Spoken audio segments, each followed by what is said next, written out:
Hello, my name is Dr. Scott Zimmer. I am the instructor of saxophone here at Grand Canyon University. I just wanted to say congratulations on your decision to audition for the upcoming AMEA Regional Honor Band. This could be a rewarding step in your musical development. I hope my performances of these etudes will prove to be helpful. If you have any questions, please feel free to reach out to me through my email, scott.zimmer@my.gcu.edu.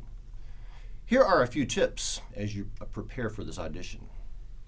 Number 1, dress to impress. Even though you'll be auditioning behind a screen, you will encounter educators and other students.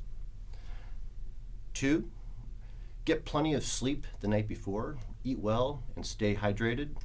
Also be aware of your caffeine consumption, which can amplify unexpected nervousness. 3, this is my statement on reeds and mouthpieces. There are many choices on the market which would be suitable to help achieve a, quote, classical or, quote, concert sound on the saxophone. Personally, I use a Zimmer C-Star mouthpiece with Van Doren Blue Box 3.5 strength reeds.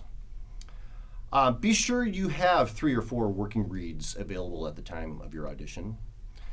I would also consider buying a hard plastic reed humidor case for protection and humidity. Number 4, make sure your saxophone is in good working condition. 5, make sure you can define those Italian words that are marked throughout your music. 6, if possible, seek out an expert who could give you a private lesson or 2 on these etudes.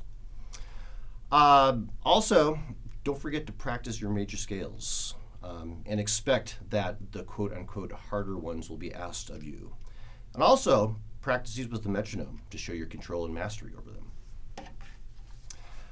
Here are a few general performance notes on these etudes.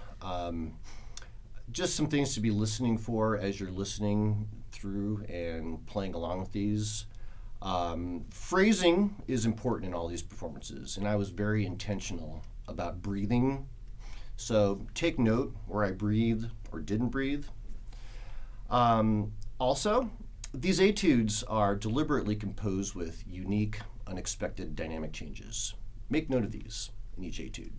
Use a good metronome and tuner app while you practice. For the more technically challenging etudes, use the metronome to practice passages slowly before gradually increasing the tempo.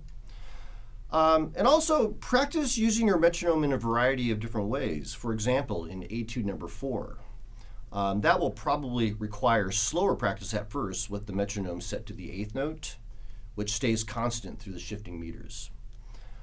Also consider metronome practice on the 8th note in etude number 1, but on the quarter note in etude number 3.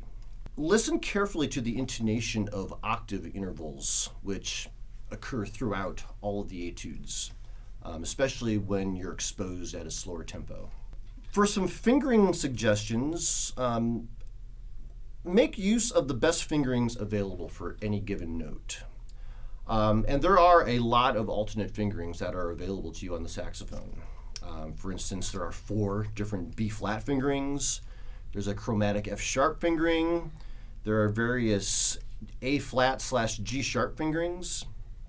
Also, if a trill or grace note seems awkward, there is probably a better fingering available.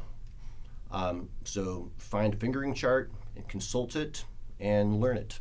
And also, students often have questions about trills. In these etudes, trill to the next highest note in the key signature, unless it's otherwise noted.